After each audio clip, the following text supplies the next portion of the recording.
ఈ ప్రభుత్వం ఏ రోజు నుంచి అయితే అధికారంకి వచ్చిందో కేవలం కక్షపూరిత రాజకీయం చేయాలి. ప్రధాన ప్రతిపక్షంగా ప్రశ్నిస్తున్నాం కాబట్టి, వాళ్ళు ఇచ్చిన హామీలనే వాళ్ళకి గుర్తు చేస్తున్నాం కాబట్టే ఈరోజు కక్షపూరితగా రాజకీయం చేస్తున్నారు.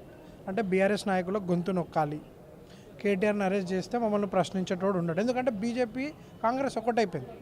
ఈ రాష్ట్రంలో బీజేపీ నాయకులు ఏడున్నారో కూడా సోయలేదు. ఎందుకంటే ఆ 6 గ్యారెంటీలు ప్రశ్నించరు, రైతు రుణమాఫీ ఎందుకు జరగలేదని చెప్పి ప్రశ్నించరు.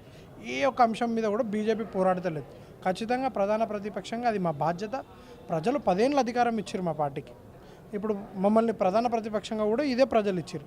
సో ఆ రోల్ ప్రకారం మేము పోషిస్తున్నాం కాబట్టి ఈ కాంగ్రెస్ ప్రభుత్వాన్ని మేము ప్రశ్నిస్తున్నాం, అడుగున ప్రశ్నిస్తున్నాం, అడుగున ప్రజలకు తీసుకొని వీళ్ళని ఖండిస్తున్నాం. ఎందుకంటే ఇప్పుడు ప్రజలలో కూడా వాళ్ళకు వచ్చిన ఇంటెలిజెన్స్ రిపోర్ట్ ప్రకారం ఎప్పుడు ఎన్నికలు జరిగినా బీఆర్ఎస్ పార్టీ ఖచ్చితంగా అధికారంలోకి వస్తుందని చెప్పి ఆ భయంతో ఈ ముఖ్యమంత్రి ఎలాగైనా వీళ్ళ గొంతు నొక్కాలి, లేదంటే వీళ్ళు రైతుల రుణమాఫీ ఇవ్వట్లేదని చెప్పి మమ్మల్ని ప్రశ్నిస్తారు, బోనస్ ఇవ్వలేదు కాబట్టి ప్రశ్నిస్తారు, రైతు బంధు ఇవ్వలేరు కాబట్టి ప్రశ్నిస్తారు, ఆ మహిళలకు 2500 ఇవ్వలేరు కాబట్టి ప్రశ్నిస్తారు, కళ్యాణ లక్ష్మికి 1,00,000 రూపాయలకు తులం బంగారం యాడ్ చేసి ఇస్తామని చెప్పి దాన్ని ప్రశ్నిస్తారు. కాబట్టే కేవలం అది ఒక్క ఉద్దేశంతో కేటీఆర్ గారిని అరెస్ట్ చేయాలని అనుకుంటున్నాను. కానీ ఈ పార్టీకి అరెస్టులు అనేవి కొత్త కాదు. ఆనాటి నుంచి కేసీఆర్ గారి కుటుంబానికి అరెస్టులు అనేవి కొత్త కాదు. మీరు జైలు వేసినంత మాత్రాన ఈరోజు ముఖ్యమంత్రి మీరే, హోంశాఖ మంత్రి కూడా మీరే.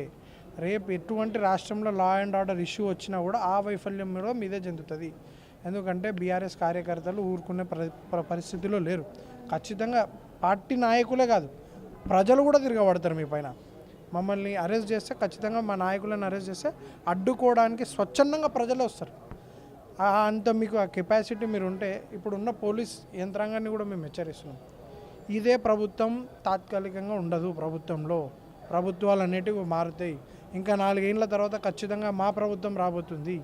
ఇప్పటికే అవినీతి మరకలలో అంటుకోవేండు ముఖ్యమంత్రి సొంత బొమ్మరిదికి ఇప్పటికే కాంట్రాక్ట్లు ఇవ్వడం జరిగింది. దాన్ని కూడా ప్రశ్నిస్తున్నాము.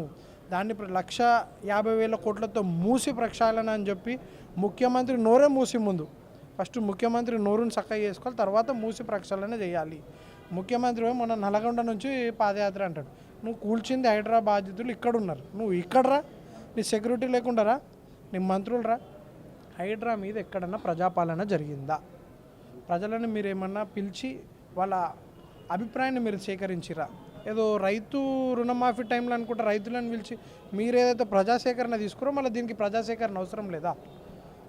దీనికి ఎందుకు కనిపించట్లేదు మీకు?